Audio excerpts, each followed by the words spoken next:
So Viola Schiaffonati is Associate Professor of Logic and Philosophy of Science at the Politecnico of Milano, where she works in the Department of Electronics, Informatics, and Bioengineering.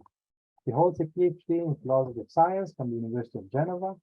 She has been a visiting scholar at the Department of Philosophy at the University of California, Berkeley, and visiting researcher at the Super Center for the Interdisciplinary Study of Science and Technology at Stanford University. Professor Schiaffonati is director of the CINI, the National Laboratory on Informatics and Society, IES, and editor-in-chief of Mondo Digitale, a magazine published by ITAS, the Italian Association of Computing. And she's also associate editor of one of the journals we like in this group very much, which is the Journal of Science and Engineering Ethics. She has been a member of the European Commission Expert Group on AI and Data in Education and Training as representative of Informatics Europe. Her research interests are in the philosophy of AI and robotics, the epistemology and methodology of experiments in computer engineering and autonomous robotics, the ethical issues of intelligent and autonomous systems. Her presentation today is entitled Power System, Ethical Issues and Social Implications, some reflections emerging from a course experimentation at the Politecnico of Milano, or Politecnico di Milano. I kindly ask all participants to turn off their cameras now, except the presenter, of course. And dear Professor Schiaffonati, the floor is yours. Thank you. Okay, thank you very much, Giovanni, for this introduction, and thank you so much for this invitation. I'm very happy to have the chance to talk about something that is usually not the core part of my research, but it is something that I think it's very important, in particular as a way to also improve research in the general field of normative energy ethics. So sorry for this long title, but I decided to be informative rather than sexy in the choice of the title. And let me start with a clear disclaimer. And the disclaimer is that today I will focus on education. So I will not discuss any topic of research. This is also because it's not my field of research, to be precise, but I will discuss about some kind of experimentations that we are doing with a course. The title is very long. The course is titled Power Systems, Ethical Issues and Social Implications. I will later provide more details about this course, but this is a starting point to discuss about this course and to discuss about some of the opportunities, but also some of the challenges of this course. Will be a way to approach also the topic of education and how education is important also to inform and shape research.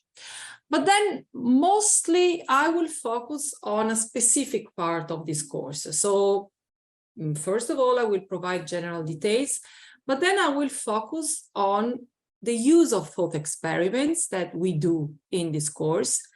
And I will focus on their advantages. So the idea is to provide some examples and to discuss with you about the use and the role of thought experiments in this kind of context. And then I will conclude with some issues, challenges, and future directions.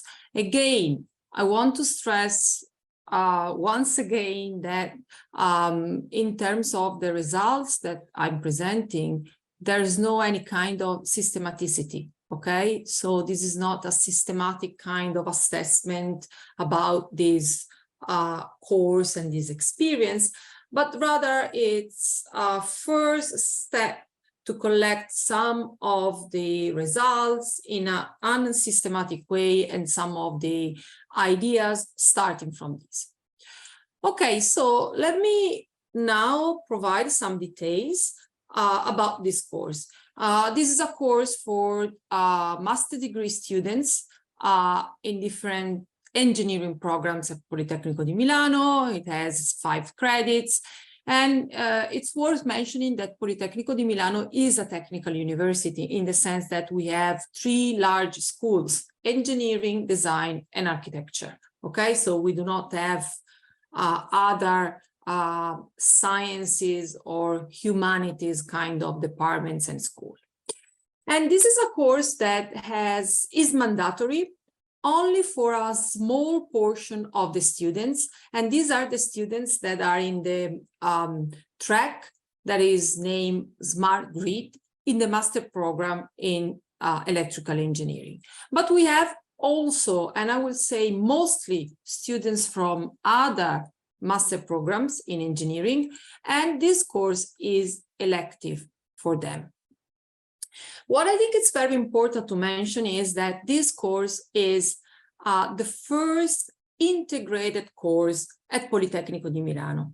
What do I mean by integrated here? So it is a course integrated in the sense that it presents, it's a combination of engineering topics and contexts and contents and ethics contents in the same course. And what I think is most peculiar of this is that basically we organize the course in a way that each class is taught at the same time by 2 professors, 2 instructors, a philosopher, who is, in this case, is me, and an electrical engineer.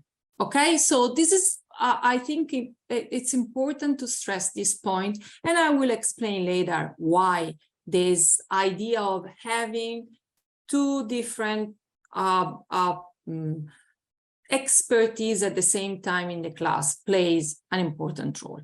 And this is just to tell you our team and the disciplinary effort that is expressed by this team. Okay, so from the one side we have electrical engineering and power systems. From the other side we have ethics and epistemology of science and technology.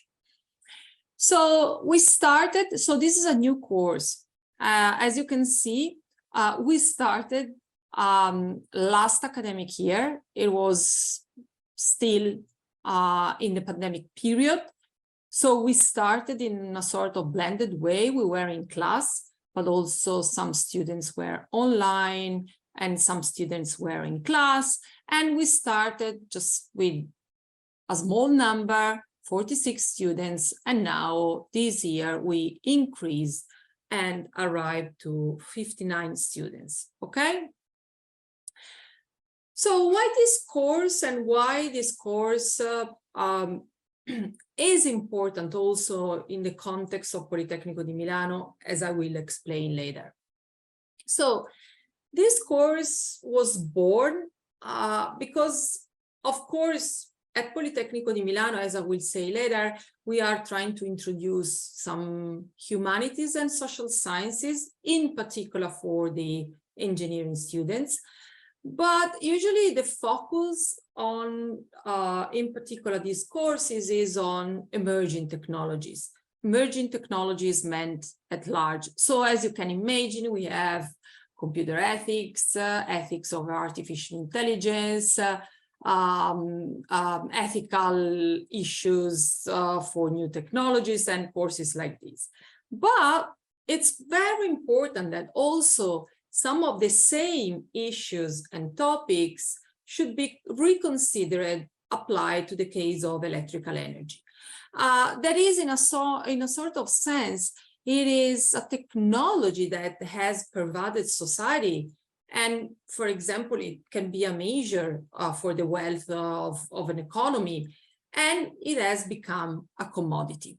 So it is deeply unrealistic to think that, okay, this does not have any consequences. And this is the reason why we decided to create this course and to basically create this course to have students aware of these issues and possibly aware of how they contribute to these issues.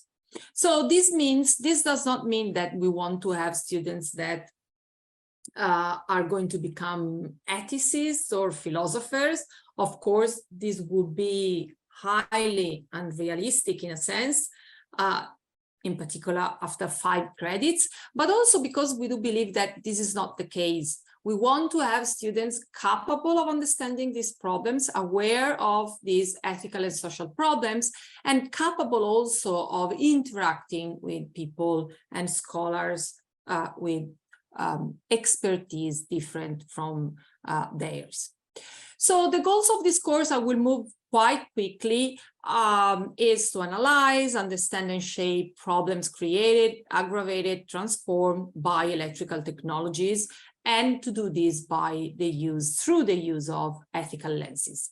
So in a nutshell, we could rephrase this goal to say that it's a course to become aware of the moral dimension of technology. So probably this is very obvious for us, but it's not so obvious for many engineering students, not only in terms of the impacts that these technologies can have, but also in terms of, as I will say later, on the way these technologies can be designed. And of course, along this line, one of the other goals is to develop for these students, to let them develop skills in clarifying and analyzing from an ethical point of view, both realistic cases and some kind of imaginary cases, as I will present later, that involve power systems. So how is the course organized? As I said, we have 2 instructors with complementary expertise, and we have traditional lectures. But again, I want to stress that each lecture is both at the technical engineering level and at the socio-ethical level. We have invited lecturers, and very happy that Christine Milgram from KIT already was invited 2 times, one online and then the other one in person, and she gave a really important and great contribution to the course, because she presented some of the problems at the forefront of research in ethics. But also we have invited lecture from industry. In particular, we have a very strong connection with the company Enel, that was, it used to be a national Italian company, and now it's a private company. And this is also important because it's a way to grasp more concrete problems coming from industry. Then we have a part that is a sort of flipped classroom, and this is the part in which electrical engineering students that know better the basics of power systems present these basics of power systems to their colleagues, to their students' colleagues in the course. We have class discussions and exercises on real and fictional case studies, and we have many supervisions of both group works and individual reports that are basically part of the final assessment of the course. So, of course, just to clarify the context and the approach, we adopt a sociotechnical approach. And again, here, this can be quite obvious. It's not so obvious in the context in which we teach. Technology, the idea that technology, of course, does not develop independently from society. And of course, the society is also developing according and along the lines of technologies is important. So artifacts in this sense are presented, and power systems in particular are presented as embedded into social practices and activities. So here the message is, of course, that technology is not neutral, and that material objects can be value laden. And just to mention an example, we discuss at length the idea that electrical transmission and distribution systems are precisely sociotechnical systems because they are composed of physical objects, power lines, transformers, meters, and so on. They are composed of organizations, institutions, conditions, rules. In particular, in the context of power systems, these rules are sometimes, and these institutions and organizations are sometimes very complex and also country dependent in a way. And of course, these systems are composed of people. Think of the case of crews that are devoted to the maintenance of these systems. So let me now enlarge a little bit the context of this discussion, because as I said, this course is part of a strategy, a quite important strategy that Politecnico di Milano decided to include, in a sense, humanities and social sciences, both at the level of the research and at the level of the education. But let me better clarify this point. This is a group of people. We are social scientists and philosophers, basically, and our name is Meta. I'm sorry about this name, but we decided this name before Zuckerberg renamed Facebook into Meta.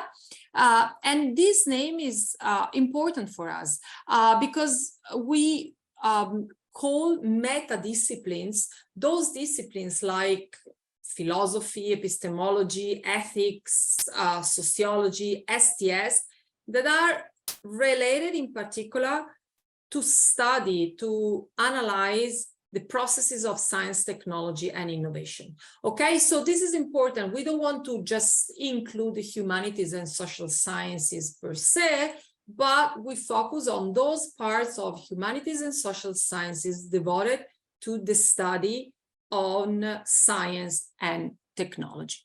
We started in 2016, but it's nice that we organize a lot of things. These are just examples, and it's nice that we are basically moving along 3 directions. Of course, research, that is the core, but also teaching and outreach.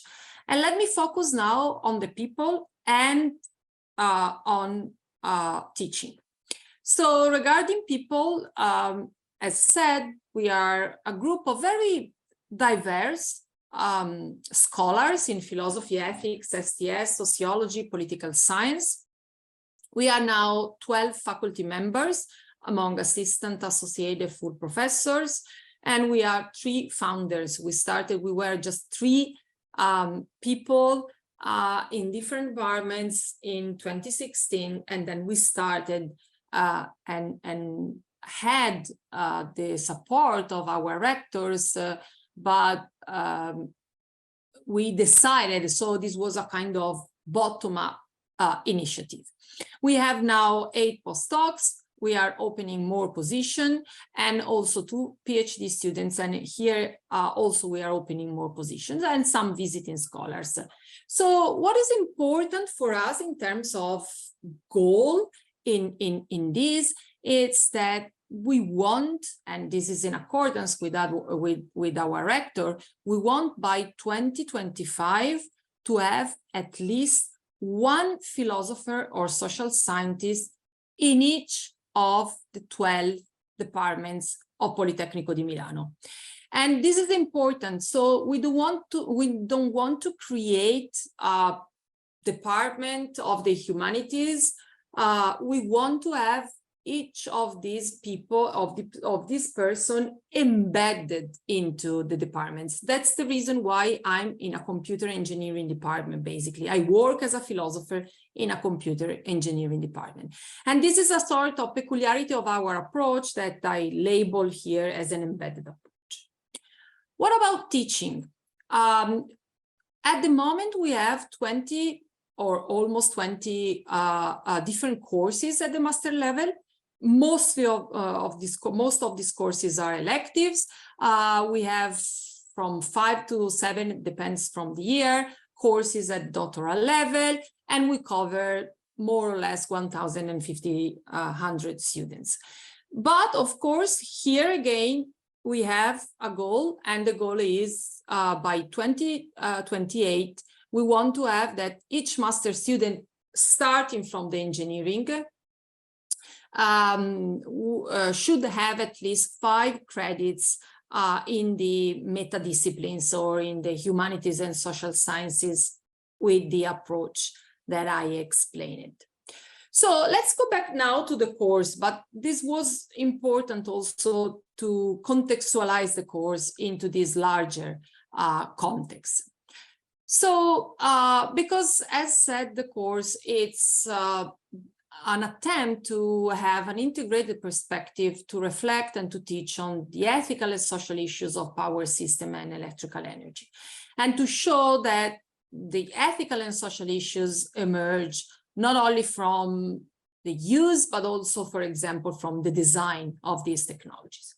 So now the question is, okay, so how is it possible to integrate these in practice, but also how to engage students to switch their perspective, to educate them to other types of complexity. So this is just to tell you that this problem of integration is just one of the many problems that we try to consider. And of course, there are many ways to try to integrate and to do this in practice, but today my focus will be on the role of imagination, and in particular on the role of thought experiments. So the role of imagination in the ethics of technology and in the ethics of design in particular is not new. Imagination has a key role, and this is a well-known textbook in the ethics of technology and engineering, in which, for example, one role for imagination is the role of anticipation.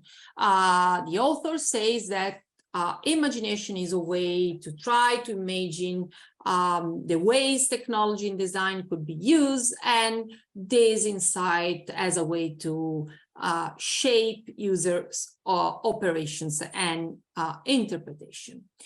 But today, I think that I don't want to discuss imagination in general, even if, let me mention that only that we also have a course on empowering imagination for PhD students.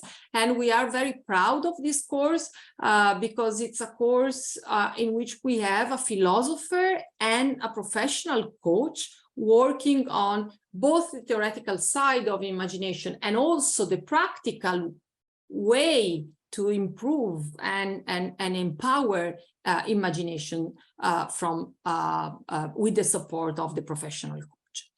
Because today I want to focus on thought experiments, and of course thought experiments are a classical method in philosophy and in ethical reasoning, but of course also in science, and cannot avoid to mention Galileo Galilei.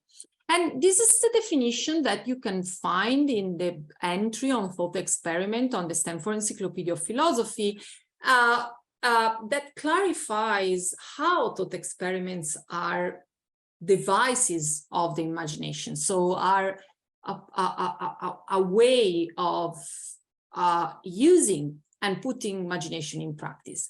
And they can be employed for various purposes: entertainment, education, conceptual analysis, explorations, hypothesizing, theory selections, and so on. And what is important is that they are interdisciplinary tools. As said, they can be used, they are in fact used in many disciplines: biology, economics, psychology, history, mathematics, philosophy, physics, ethics, and others. So what is the function of thought experiments in this course about the ethical issues of power systems? this is important to ask this question, starting from recognizing that it's not easy to have a complete agreement on the very notion of thought experiment and its definition. And also, in particular, if we look at the epistemic power of thought experiment in science, we can also see much disagreement. But there's something that is common, however, some common features that are common to any or almost any approach to the definition of thought experiment.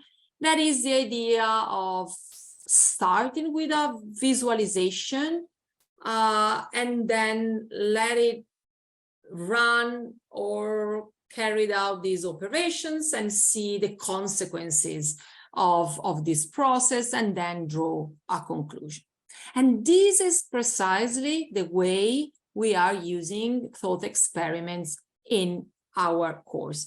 And of course, I don't want to compare myself to Galileo Galilei, but just to mention that, of course, Galileo Galilei used thought experiments in many of his books, but the part that I like the much and I prefer, it's the case in which in the Dialogo sopra I due massimi sistemi, 1632, Galileo discusses what has been labeled as the Galilean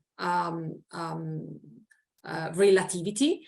And so he discusses against the Aristotelians the idea that basically there's no difference in the position of a falling body, whether a ship that is traveling on the sea is moving or is not moving. And this is a great piece, not just for the use of imagination and thought experiment shaped in this case and in this example, but also because it's a case in which Galilei put the foundations of also the modern scientific method using a thought experiment. So let's see now how we do use thought experiments in our course. Let me just give a minute because I have a problem with the door. So I will just give me. Yeah, just wait. Let's wait a second. There's no problem. Yes.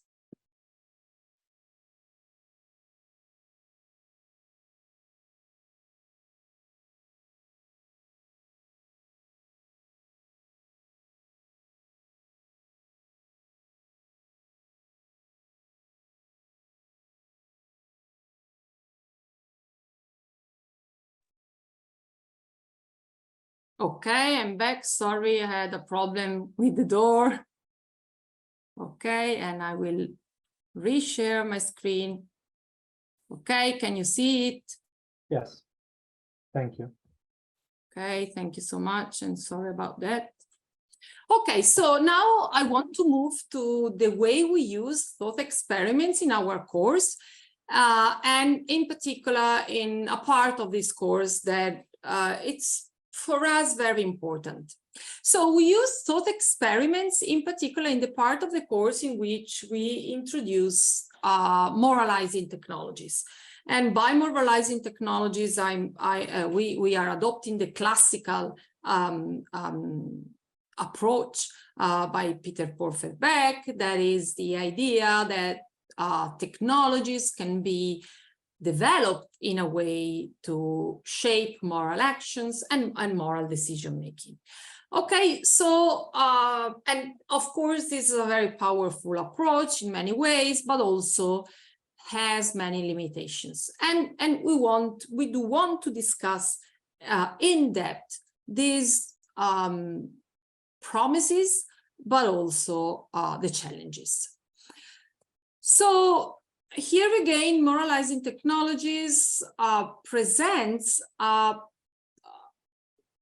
idea of the moral decision making as a sort of process that derives from the combination of human beings and technological artifacts.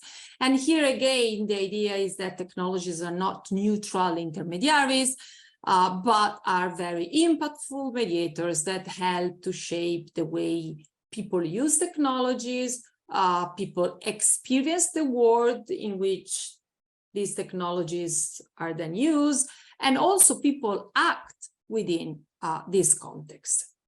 So, and usually this mediation into ethics, according to this approach, is a way to mediate this idea into ethics is that instead of moralizing, or better, instead of only moralizing other people, like you have to buy a ticket before you enter the subway, we can also moralize our material environment. So, for example, we can design metro station with the metro barriers so that people have to pay a ticket. Or this is the case of the famous speed bumps discussed by Bruno Latour and other similar examples. So let's see how we conceive some examples and thought experiments on them in our course. So we start from a thought experiment that is completely unrelated to the case of power system, and it's the alcohol lock for cars. But here, okay, we know that alcohol lock for cars already exist. Here, the moral decision making, the impact on morality is the idea that we want to avoid the fact that people is driving while drinking. So this could be a way to not only to mitigate the problem, but to avoid, because people cannot drive while they have some percentage of alcohol that is beyond the limit imposed by the law. But here comes the thought experiment, because we ask a student to imagine that a car with such a system is not more expensive than other cars. It works perfectly, so does not provide any false negatives or false positive, of course, does not share data, is not time consuming. So basically it's a process in which you test the level of the alcohol in a very quick and easy way. So we ask and we push students in this direction, and then we ask them to reflect on how many of them would buy such a car and why, and how many of them would not buy such a car. And it's important that here we don't want to have like only yes and no, or we don't want to have a sort of survey with the majority of the yes and the majority of the no, because this is again is against the idea that we have as of ethics as a sort of deliberative process, rather than like going into in the favor of the majority. And so it's very important that they provide the reasons behind their answers. But then we move to the power systems and we present two different thought experiments. The first one is the flexible energy contract. It's very similar to the case of the alcohol lock for car, because here we imagine an energy contract that is specifically designed to promote the fact that people move in the direction of sustainable behavior. And so this is a contract in which basically your supply is cut off when the energy mix is beyond a limit. And here, again, this is similar to the case of the alcohol lock for car, because this limit, we imagine, is decided according to, let's say, a national law. And then again, we ask students to use their imagination, to suppose that the tariff is the same, maybe slightly less, and to suppose many other things. And then we ask how many of you would choose such a contract and why? And again, why in the case they don't want to have such a contract. And here I have to say that usually most of the students, or sometimes a little bit than half of the class, is against this contract. Students perceive that this is very has various limitations in terms of their autonomy, but also there are some of them that prefer to have these limitations because they do believe that it's the goal to go green is more important than autonomy. But then we move to a different thought experiment that is more or less along the same line, but at the same time presents something that it's not possible to discuss with the other thought experiments, and it's the case of the smart bulb. So again, the goal here, it's a positive goal. It's a way of moralizing not only people, but also their material environment, and to have smart bulbs.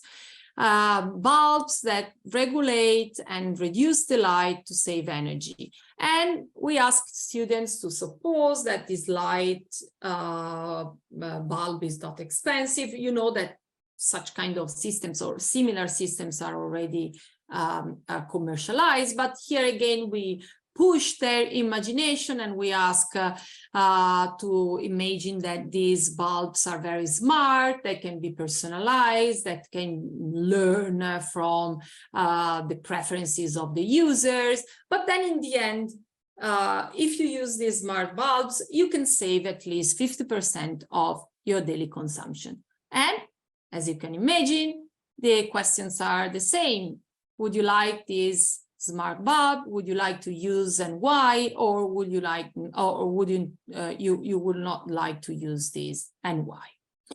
So let me move to some considerations after we discuss these examples, because of course here, as you probably have already imagined, the point is to evidence, to stress some of the critical issues of the moralization of technologies. And in particular, it's not by chance that we devise thought experiments that have always a positive impact, okay? So they are for the good, but still people have negative reactions. And usually the negative reactions can be grouped according to two different approaches. The first one is, of course, freedom and fear that human freedom is threatened by technology, and that the reduction of human autonomy can be a threat to dignity in a world in which technologies are in control and not humans. Or better, technologies designed by a part of the humans are in control. And this is the first group. But then also we can see a second group of worries and challenges, that is the idea, and many students reflect on this, that there is the idea of the risk of immorality, of amorality, when we delegate moral decision-making to technologies, and the risk is that we can become lazy from a moral point of view.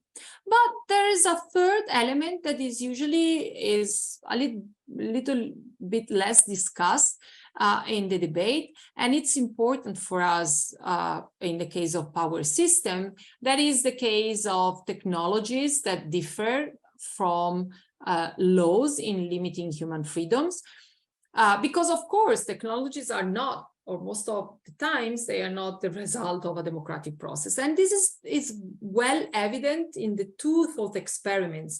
The flexible energy contract that usually raise more worries and also negative reactions from students. It's, by the way, a case in which the contract is the result of a democratic process, because has been decided by the law. Whereas the case of smart bulb, that is usually students are very inclined to adopt this and to buy these smart bulbs because they say it, in a sense, it's a win-win situation in which your autonomy is not reduced most of the time, but anyway, you can save energy and you can go green. And this is an important part because this is related to a larger debate on ways of funding, ways, if possible, to moralize technologies in a democratic way, and finding ways in which the processes and the values to insert these values in the processes should be transparent and publicly discussed. So I will now move to some conclusions and general considerations. Then perhaps we can discuss more about these sort of experiments, because here the point, and for us, the use of thought experiment here is important to provide the message that designers cannot simply inscribe the desired form of morality into an artifact, that designers, and in particular people dealing with design of technologies, should be able to anticipate the future mediative role of technologies that they are designing. And we discuss in class the unintentional or unexpected forms of mediation and the case of energy saving light bulbs that then in the end they were invented to decrease energy consumption, but then in the end they brought to an increase in the energy consumption. And also we discussed this with respect to our thought experiments, because we discussed that, for example, in the case of smart bulbs, could be the case that then in the end you save or a person can save at least 50% of the energy in their apartment. But then, for example, if you want to use like machine learning algorithms to train these smart bulbs to be able to personalize according to the users, then of course there is also some energy that is used, and you know that in particular the impact in terms of the use of energy of these sophisticated machine learning algorithms is very high. So let me now summarize 3 main messages, and then I will focus on the role of thought experiments for these 3 messages, and then I will conclude. Message 1, this is what we have already said. Technology design is more than inventing functional products. It's not only a problem for designers, but also users. Citizens should be aware of who decides which are the values to be embedded in a technology, and also policymakers, in a sense, should be able to intervene not only a posteriori, but also to co-design, to co-shape these technologies. Message 2, of course, sociotechnical problems cannot be solved only by technical means. And if you stay only on technical means, we can see, like in the alcohol for car or in the flexible energy contract, we can easily see that other problems arise.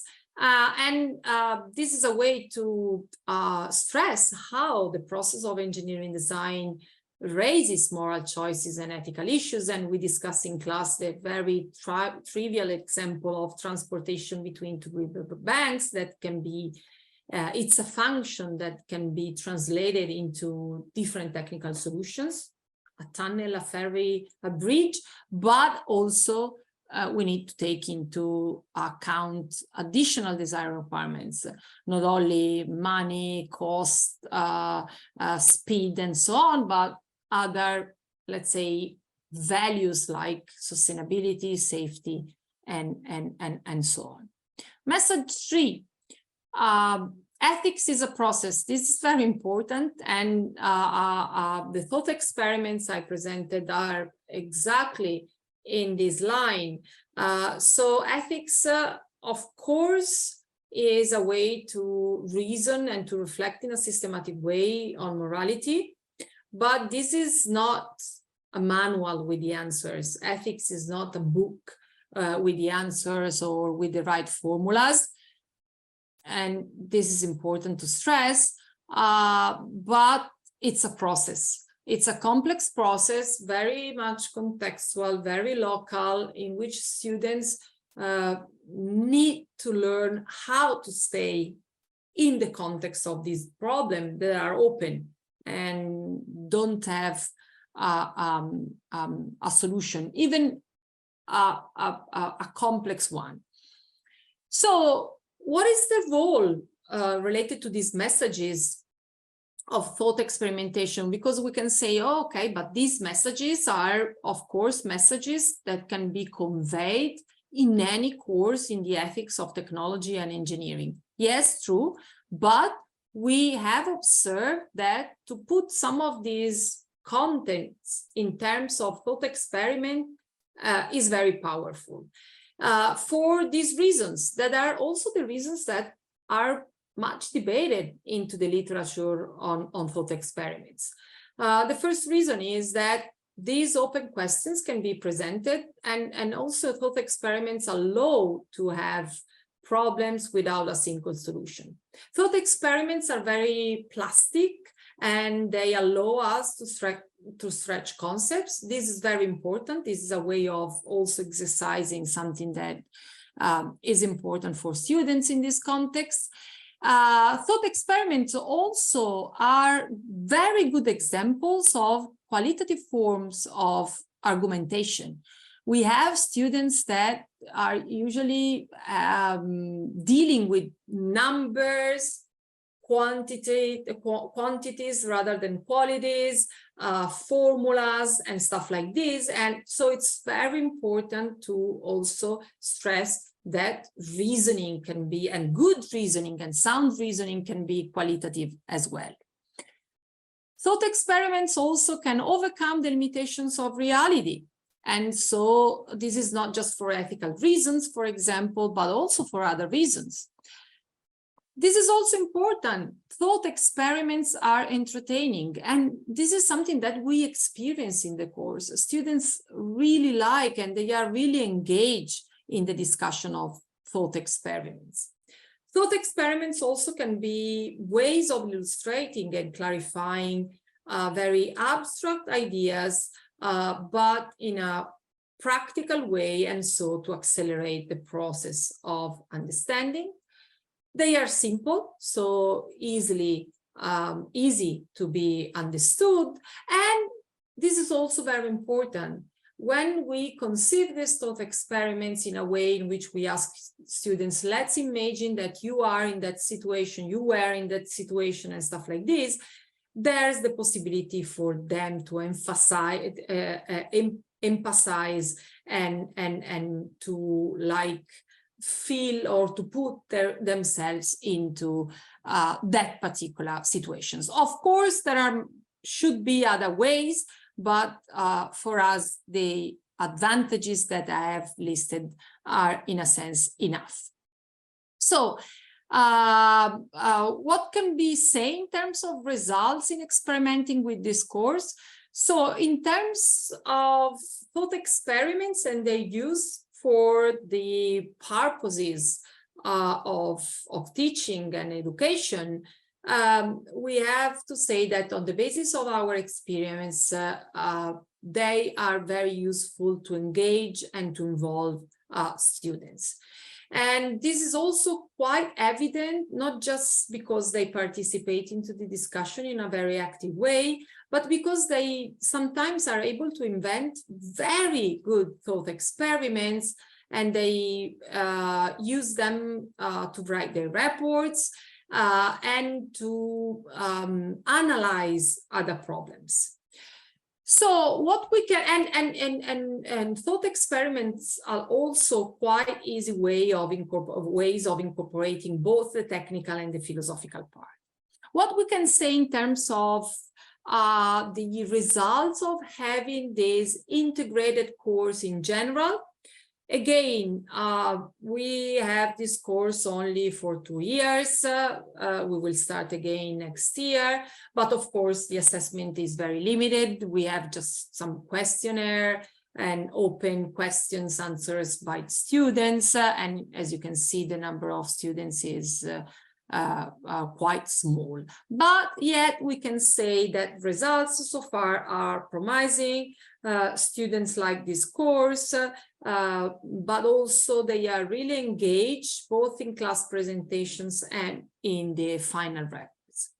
So let me conclude now by saying that I have presented this sort of experimentation with the course, Power Systems, Ethical Issues and Social Implications at Politecnico di Milano. And I have emphasized how one of the peculiarities of this course is the fact that this is an integrated course. And I have discussed a bit the promises and challenges of integration.